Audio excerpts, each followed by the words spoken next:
A long time ago, there lived a person called Wundy. He wasn't very big, and he wasn't very small, but everybody knew him well because he was always boasting about his bravery.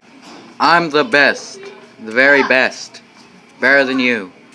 I'm the best. The best.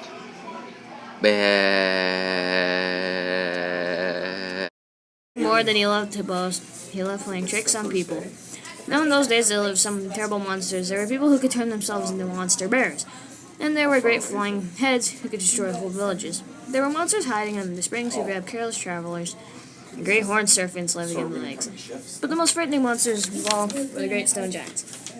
Stone giants were also called flint coats because they had skins harder than stone. If an arrow was aimed at them, it would break on their tough skins. A lance would just bounce off, and they were taller than the biggest pine trees, and when they walked, their earth shook under their feet. They were very brave, and when they boasted, they bragged and they feared no one, not even the holder up of the heavens. But they were also very stupid. The people were very afraid of the stone giants, for it was well known that their favorite food was human beings.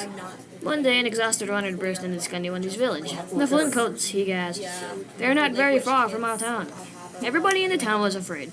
People began collecting their belongings so that they could flee for the hills, while grim-faced men prepared for their weapons, ready to lay down their lives so that their families could escape.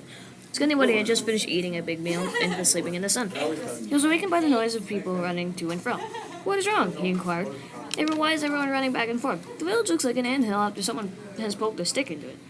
We're afraid the stone giants will find our village and kill us all. Even you must be afraid of the flint coats, Wundy," a old woman said. "Ha," said Wundy. "I am not afraid of anything." Everyone in the village stopped and looked at him. The old Satchkim was interested. "Aren't you even afraid of the stone giants?" "Ha," said Wundy. "We'll destroy the stone giants if they dare to fight me. There is no greater warrior than Wundy." Without his noticing it, everyone crept quietly away and left Wundy standing there shaking the stone hatchet and boasting. Bullies strode up and down. All the people gathered in the council house, and soon a young man came out and ran out of the village, only to return a few minutes later, but Wundy did not even notice. All the people, led by the old statue, came out of the council house and gathered around Wundy.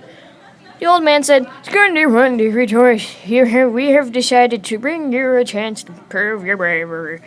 Wundy stopped striding back and forth. He looked around. All eyes in the village were focused on him. "Ah," he said with a worried look. "This is very good, but, what do you mean?"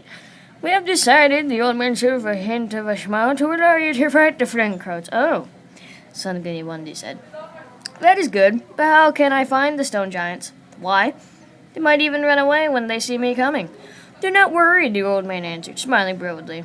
"A very big stone giant stands even now on the other side of the river. He is waiting for you. We have sent a messenger to tell him he should run away." Before the mighty warrior Wundy arrived to destroy him, that made the stone giant so angry, he swore he would stay there until you arrived.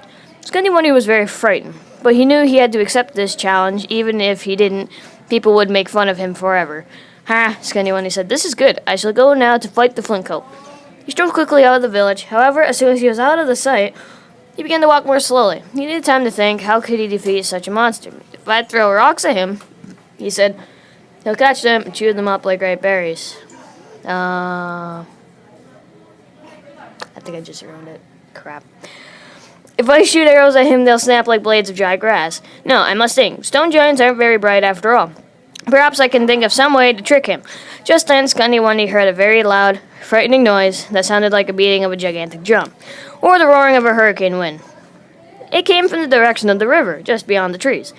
Wundy crept closer. He peered out from behind a tree and saw what he had been afraid to see. There, on the other side of the river, stood the biggest, ugliest, and angriest stone giant everyone could ever imagine. He had put up a pine tree. Go away.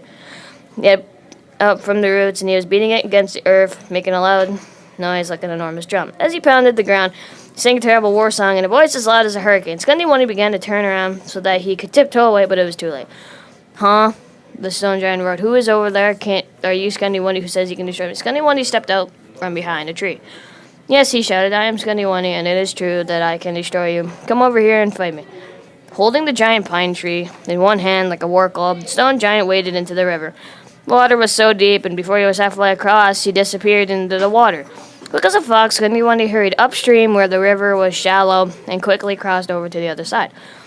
Before long, the stone giant's head came out of the water the other side.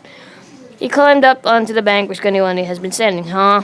The stone giant roared. Where is Skunny Wundy? Here I am, shouted Skunny Wundy from the other side.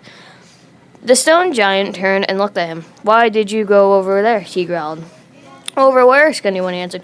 I'm still waiting for you. You must have gotten turned around under the water.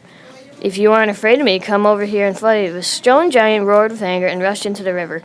He immediately disappeared under the water, and Skunny Wundy had to run quickly to across the other side of the river. He ran so fast he dropped the stone hatchet and left it behind. When the stone giant climbed out of the water again, there was no sign of Skunny Wundy, but right in front of him was Skunny Wundy's hatchet. What is this? Growled the stone giant. This must be a toy. He lifted the hatchet to his mouth and touched it to his tongue to test its sharpness. Then he struck Skunny Wundy's hatchet against a great boulder. To his surprise, the boulder split right in two. Meanwhile, Skunny Wundy was watching him from the other side of the river. He had heard that any weapon touched by the saliva of a stone giant would have magical power, and then he knew that it was true. Skunny Wundy slipped out from behind the trees and waved his arms. Ha! Skunny Wundy shouted. Come over here and bring me back my hatchet so I can cut off your head with it.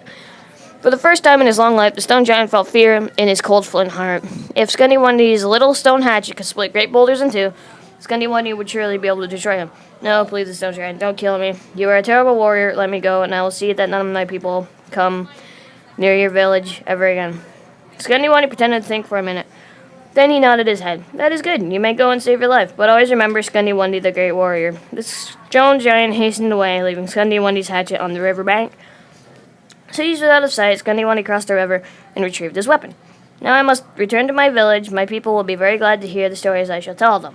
Thus it was then that Skunny Wundy used his wits to defeat the stone giant and returned to his people more boastful than ever. The end.